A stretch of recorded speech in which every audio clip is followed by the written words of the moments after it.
e chiudiamo lì.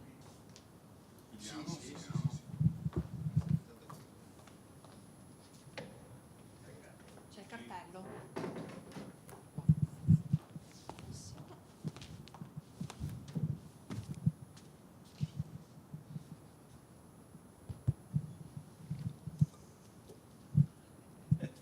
È già attivo questo? No, no. Lo attivate voi Sì, comunque. sì. Buongiorno a tutti. A nome del Consiglio regionale do il benvenuto ai presenti e a coloro che sono collegati online. Oggi assieme al consigliere regionale, avvocato Alessio Morosin, e al professore emerito di diritto costituzionale dell'Università di Padova, Mario Bertolissi, dialogheremo sul tema dell'autonomia, grazie a un'opera pubblicata nel 2025 dalla casa editrice Giapichelli, che raccoglie una serie di scritti e di approfondimenti del professore che approfondiscono e offrono un'analisi dell'articolo 116,3 della Costituzione, offrendo un taglio appunto controcorrente sul tema dell'autonomia differenziata. Passo la parola agli ospiti, al consigliere regionale, avvocato Alessio Morosin. Grazie, grazie molto gentile. Ringrazio chi ci segue, chi è in aula.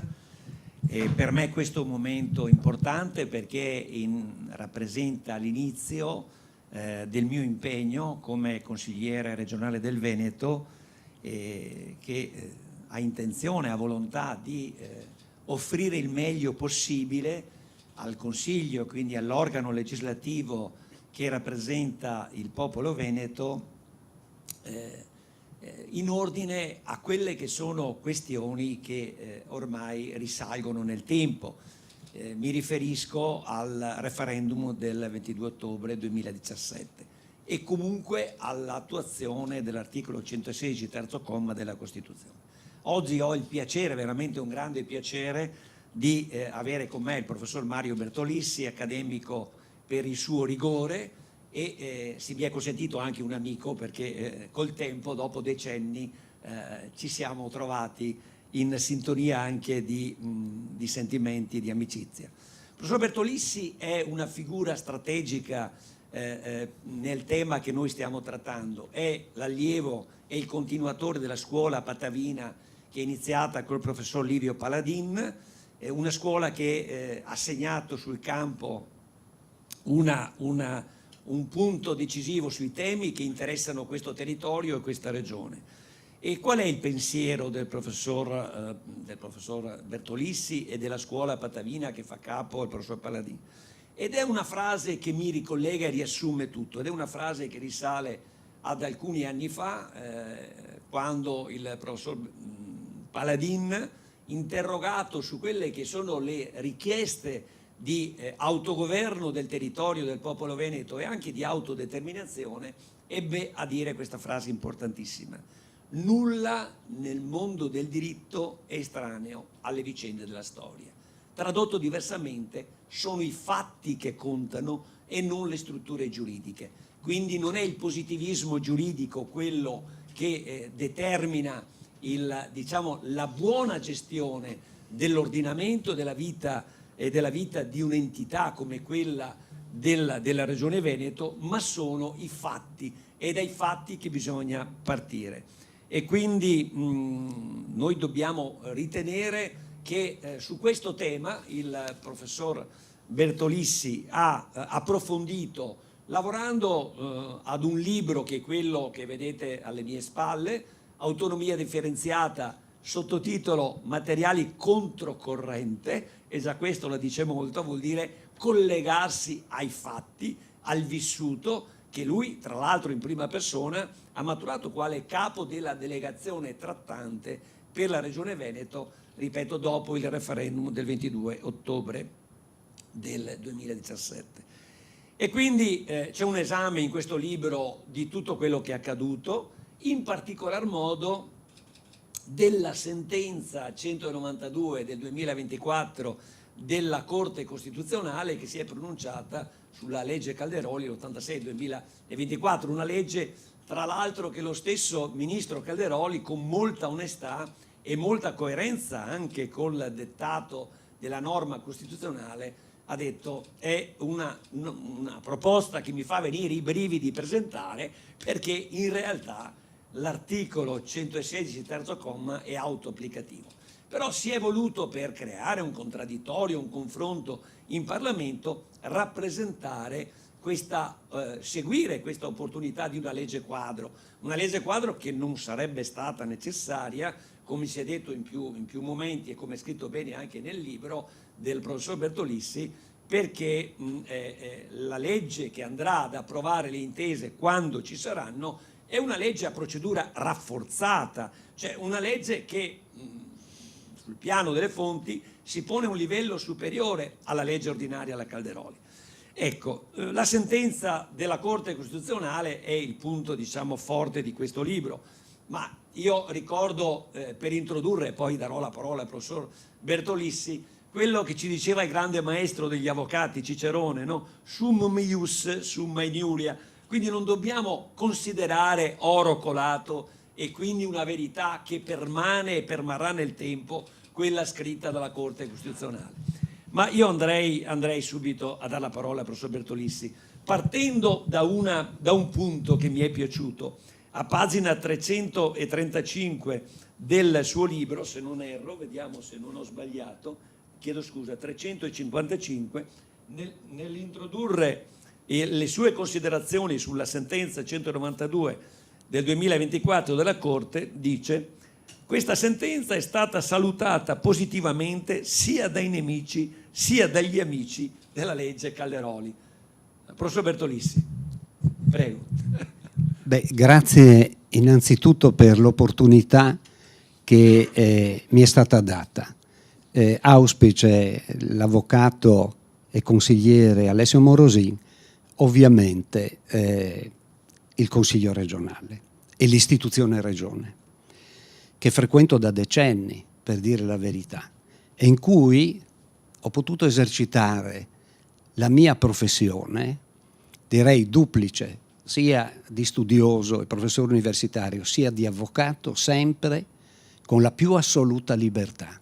È una premessa fondamentale che non penso si possa riconoscere a tutti gli enti e tutte le istituzioni. E direi che questo ha generato in me uno stato d'animo che mi ha messo nelle condizioni di pormi questa domanda.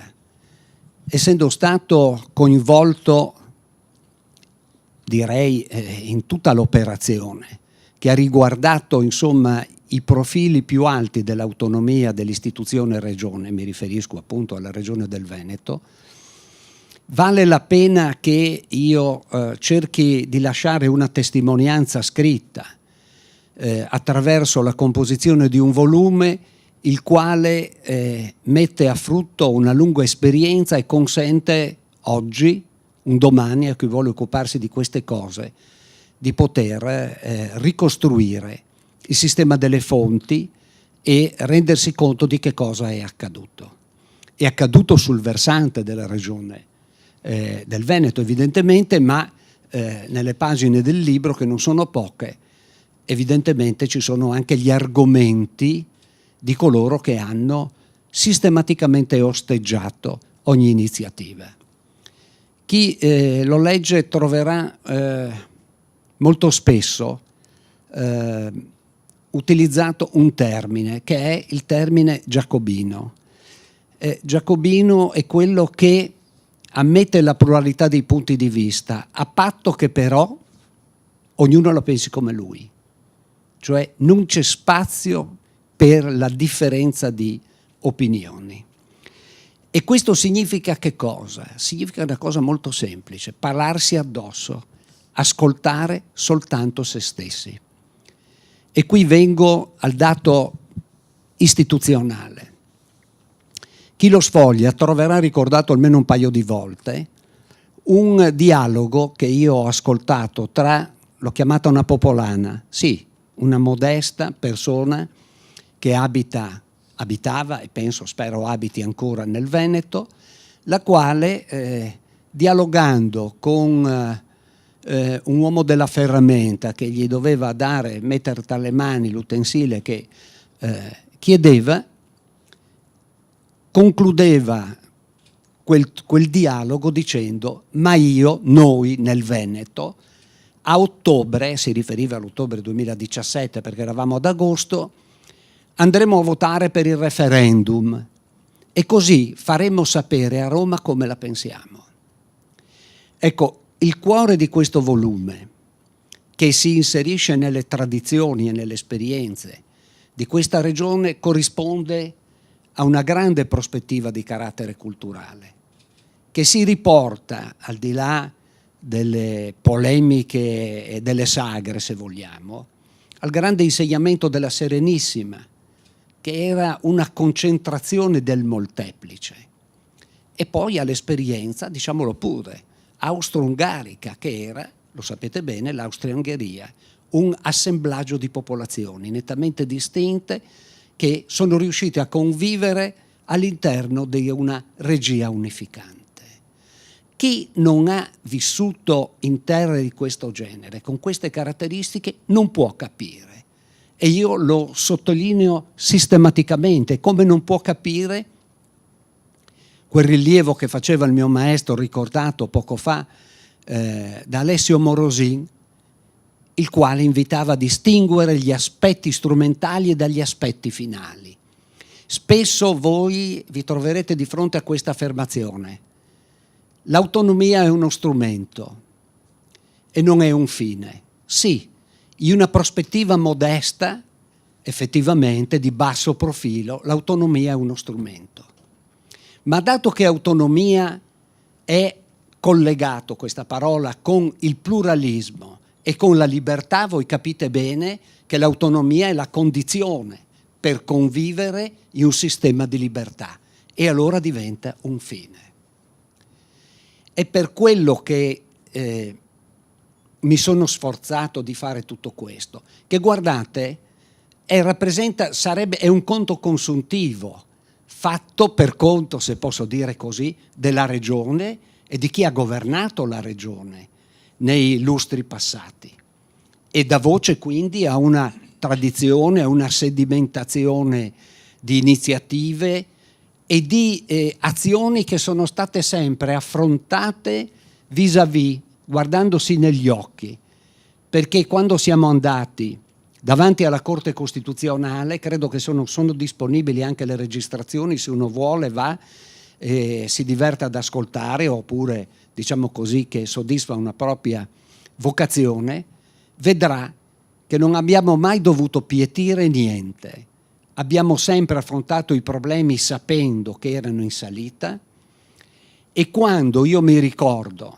mi sono sentito replicare dall'Avvocatura dello Stato: guardate cosa sta capitando in Catalogna, mi sono permesso di intervenire dicendo: a differenza della Catalogna, la Regione del Veneto si rivolge alla Corte, espone i propri argomenti coram populo, come si dice in udienza pubblica, riceve la sentenza e si adegua, e dopodiché riparte.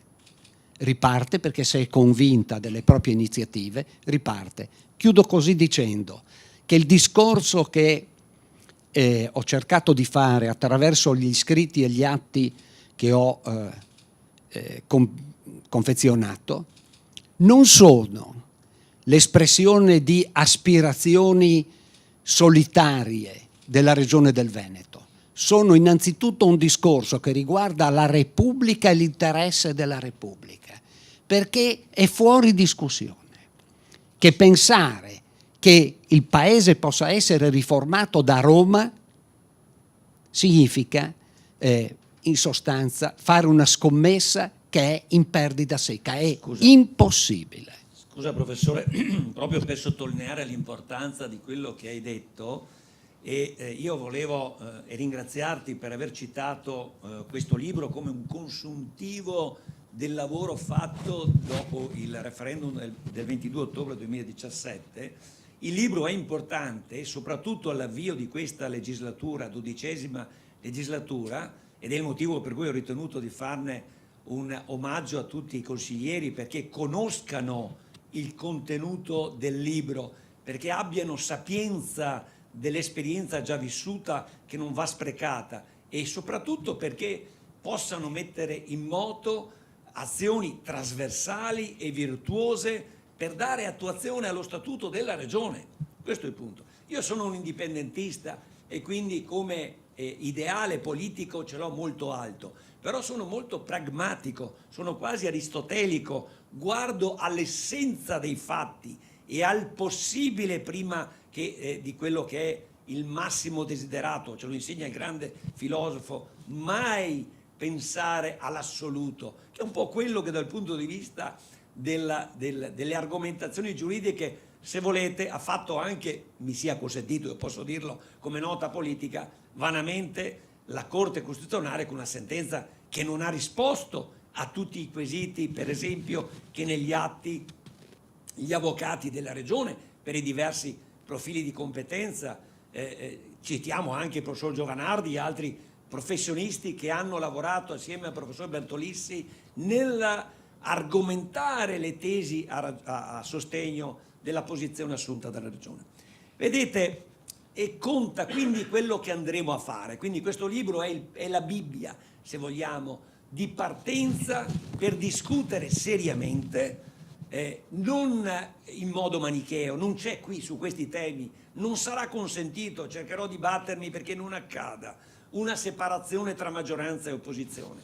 Qui devono esserci i veneti, quei veneti che si sentono a cuore la responsabilità, il dovere e anche l'onore di dare risposta al voto straordinario del referendum del 22 ottobre 2017. Ricordiamo circa il 57% di votanti in un periodo in cui adesso siamo andati all'astensionismo sotto il 45%, con un sì al 98,1%. Quindi dobbiamo sentirci tutti fratelli di una istanza veneta che deve essere condotta in modo, ripeto, trasversale, consapevole e con la conoscenza dei fatti. Per dare forza a questo, richiamo quello che cita il professor Bertolissi nel suo libro e richiamo al grande maestro di tutti noi, Livio Paladin. Diceva: le regioni svolgano una sistematica azione politica, non possiamo chiedere ai tecnici di fare i miracoli. È l'organo legislativo di questa regione che ha la rappresentanza istituzionale del popolo e del territorio veneto, come insegna l'articolo 2 dello Statuto, di mettere in moto un'azione, ripeto, trasversale e condivisa per ottenere rispetto dallo Stato. Io lo ricordo, la Corte Costituzionale, la sentenza 192, ne fa un accenno soltanto così, en passant, dico quasi per dovere, ma in realtà il punto centrale che collega il 116 terzo comma a un'altra norma è quella dell'articolo 5, che non parla solo di unità e indivisibilità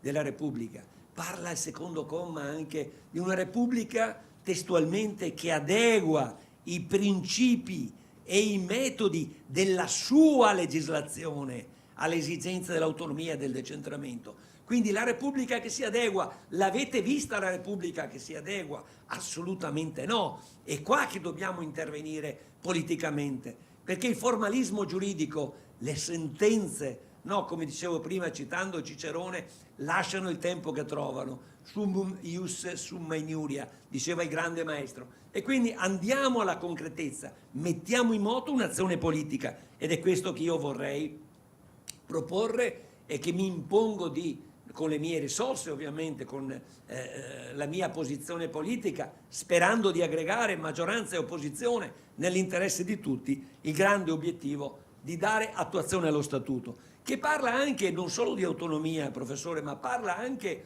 di una regione, di un territorio che deve cercare l'autogoverno in senso federale, dice l'articolo 6 dello Statuto. Ed era quello che diceva Paladin, e a pagina 365 di questo libro citato da Bertolissi, cioè per superare e far cadere che cosa? Le paralizzanti riserve di competenza statale. Sono parole di una forza, di una rilevanza straordinaria, dette poi da un maestro come Paladin e poi meglio amplificate dal professor Bertolissi, che non devono lasciare indifferente nessun consigliere regionale.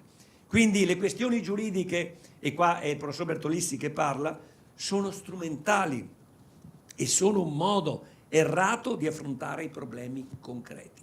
Bisogna anteporre i fatti, la realtà dei fatti, con una visione aristotelica a quelli che sono i formalismi di un positivismo giuridico che non appartiene alla cultura, alla civiltà veneta, come è scritto sempre nello Statuto della Regione Veneto, e che io mi auguro, perdonatemi, non voglio fare il maestrino con i colleghi, che tutti i colleghi, almeno all'inizio di questa legislatura, rileggano lo Statuto della Regione. Uno Statuto che ha elementi fondamentali, che ripeto, se collegato a quel secondo comma dell'articolo 5 della Costituzione, può portarci molto più in alto di quello che è la sentenza 192 del 2024, quella lodata da chi voleva e da chi non voleva, come dicevamo in esordio, la legge Calderoli, che è una legge che non serviva ovviamente, ma le norme costituzionali permangono, sono presenti e non hanno difficoltà di essere correttamente interpretate. Quindi io volevo chiedere al professor Bertolissi,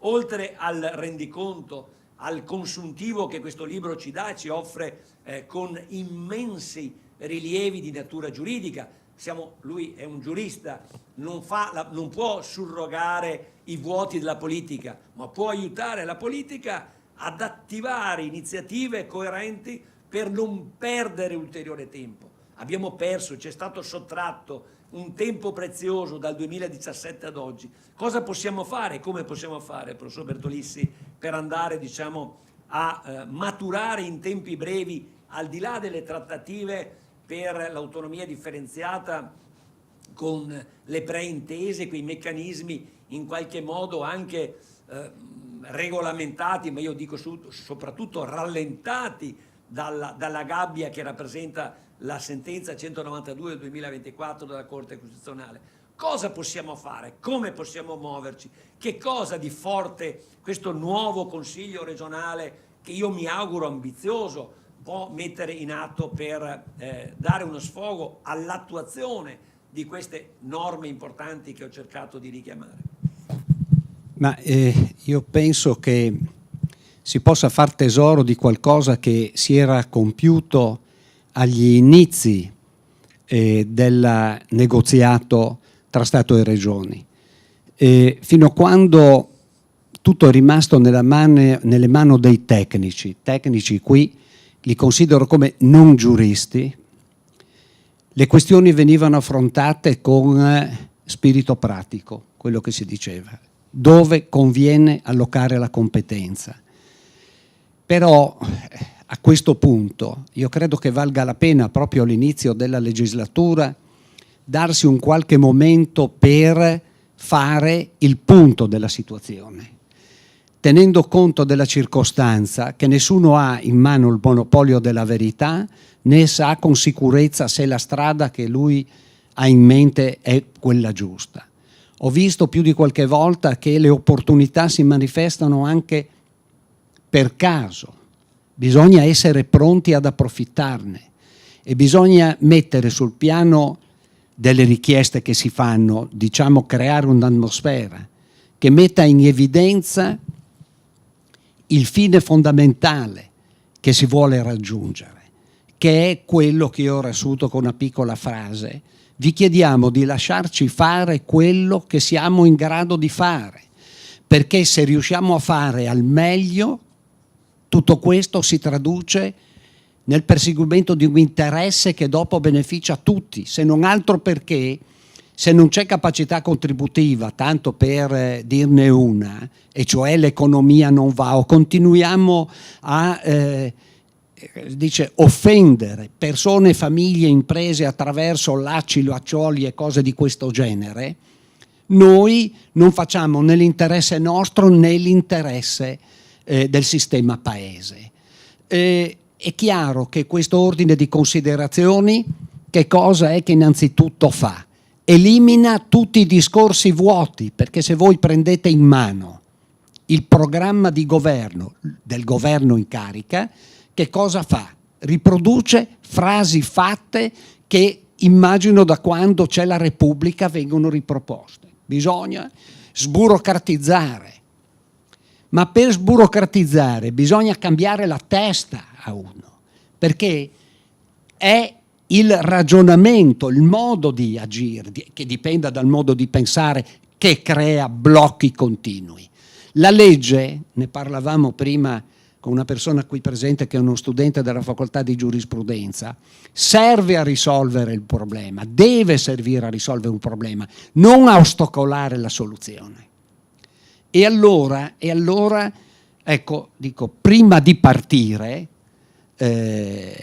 Alessio, una riflessione a 360 gradi condivisa per mettere la prima pietra, che io direi così: basta perdere tempo e far perdere tempo, perché il tempo è denaro. Bella questa. Punto.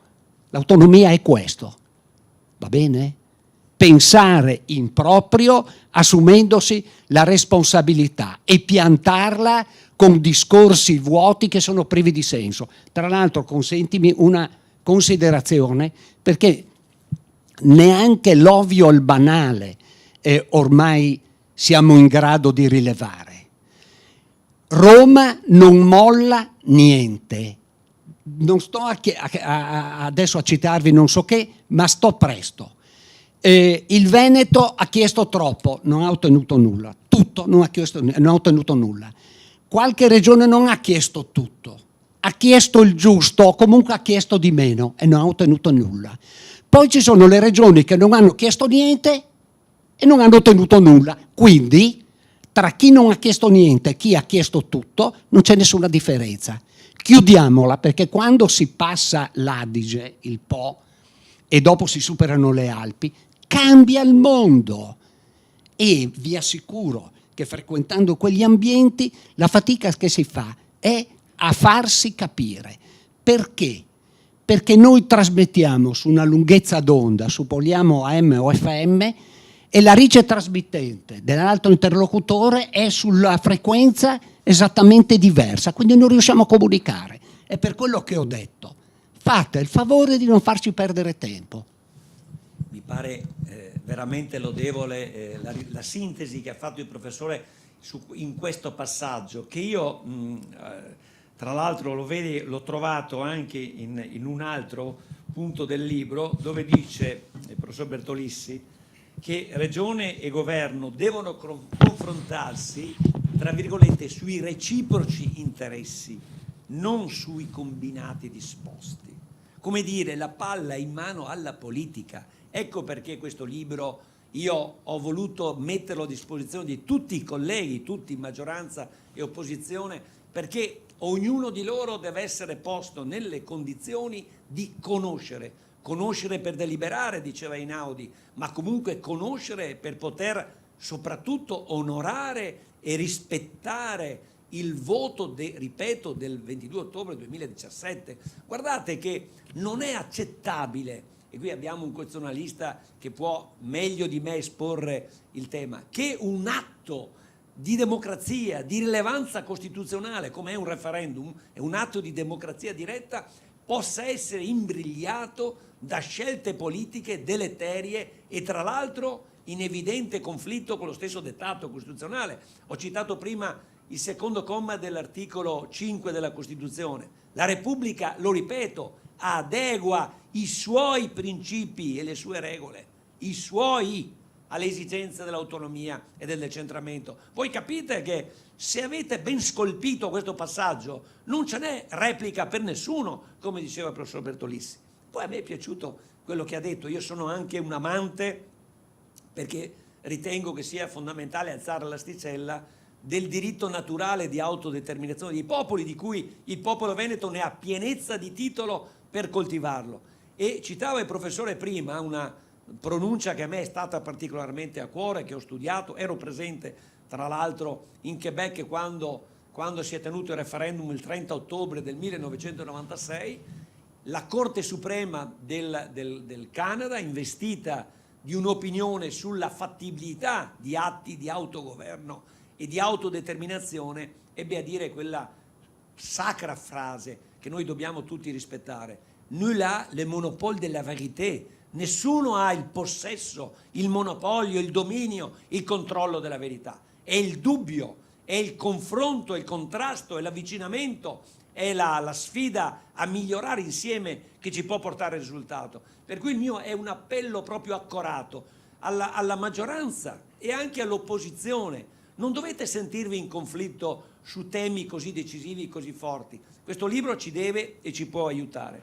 Quindi io ringrazio ancora il professor Bertolissi, al quale però darei la conclusione di questa conferenza stampa, che spero sia stata utile, e soprattutto spero a chi ci ha seguito, anche non delle istituzioni, ma dico di più, ogni sindaco dovrebbe avere sul suo tavolo il libro del professor Bertolissi, ogni altra figura istituzionale dovrebbe avere, e consentitemi una battuta, anche qualche incauto presidente di regione italiana recentemente nominato, che purtroppo si è fatto male da solo dicendo delle cose veramente prive di senso sul tema dell'autonomia. Non è un qualcosa, l'autonomia differenziata, che ci può o che ci deve concedere qualcuno. Non è una concessione, è un nostro diritto. E il 116, terzo comma, parla di una volontà di autonomia della regione interessata, al singolare. Chi non ha voglia di chiederla, non la chieda, e il Veneto non lo ostacolerà. Noi invece abbiamo il diritto di andare avanti, e se siamo uniti come Consiglio regionale metteremo in campo un'azione politica veramente decisiva, per cui a Roma devono tremare per la nostra compostezza e determinazione, perché il senso di legalità che ha questa terra, che è il nostro popolo, che ha la nostra gente, va rispettata. È una dignità che nessuno può permetterci di, in qualche modo, di lordare o di privare. È la nostra forza, la nostra dignità, la nostra visione, il nostro diritto all'autogoverno, come dice lo Statuto della Regione, nel rispetto della identità storica e della civiltà veneta, come dice appunto il testo. Professore, a te la conclusione. Sì, la mia conclusione la faccio proprio da studioso della Costituzione e di tutto quello che la riguarda. E torno al referendum. Nessuna altra regione ha attivato referendum che avessero come termine di riferimento il proprio ordinamento e i rapporti tra sé e lo Stato. Si è detto da parte di molti, si sono spesi soldi inutilmente. Adesso ci accorgiamo che cosa significa allontanarsi dagli schemi fondamentali della democrazia rappresentativa, che ha bisogno di essere costantemente interloquita dall'attivazione di istituti di democrazia diretta. A furia di condannare o comunque di dileggiare, se volete, pratiche di questo genere, perché è evidente che una proposta di legge statale di iniziativa regionale o di legge regionale non assistita da una consultazione referendaria vale quello che vale. Ed è per quello che qui oggi noi possiamo dire: guardate che non avete risposto a quella umile persona che diceva: voglio far sapere a Roma come la penso. Ma di che cosa consiste la democrazia? Punto a capo. E vi sorprendete perché ogni volta che c'è una consultazione elettorale c'è sempre un picco più alto nella diserzione del voto? Ma pensate proprio che essere sordi e chiudervi dentro il palazzo significhi intercettare le esigenze che con straordinaria, essenziale civiltà vengono manifestate e raccolte in un territorio? Chi semina vento raccoglie tempesta. Mai sono stati spesi soldi in modo migliore, ve lo dico qui io ora, per attivare quel referendum. Mai sono stati spesi meglio per la democrazia, perché siamo di fronte a uno schema che spiega la ragione di insuccessi e di un degrado istituzionale che sta assumendo dimensioni spaventose. I giovani, ecco, scusa Alessio se chiudo, perché qui ho detto prima, non è un discorso fatto dentro un recinto di chi rivendica qualcosa per sé, realizzando quello che qualcuno ha ritenuto la secessione dei ricchi. Qui il problema non è la secessione dei ricchi, tant'è vero che qualcuno ha notato che i problemi ci sono a Milano e al nord, perché il potere di acquisto dell'euro è inversamente proporzionale alle situazioni, ci sono nuove povertà, nuove difficoltà e via di questo passo. Allora dicevo, la mancanza di ascolto del quivis del popolo, del cittadino, genera poi e determina queste conclusioni, queste conseguenze, che sono conseguenze gravi per il sistema paese. Quindi, nella dedica, nel pensiero che mi si è chiesto di mettere nel libro, ecco, io ho ricordato 22 ottobre 2017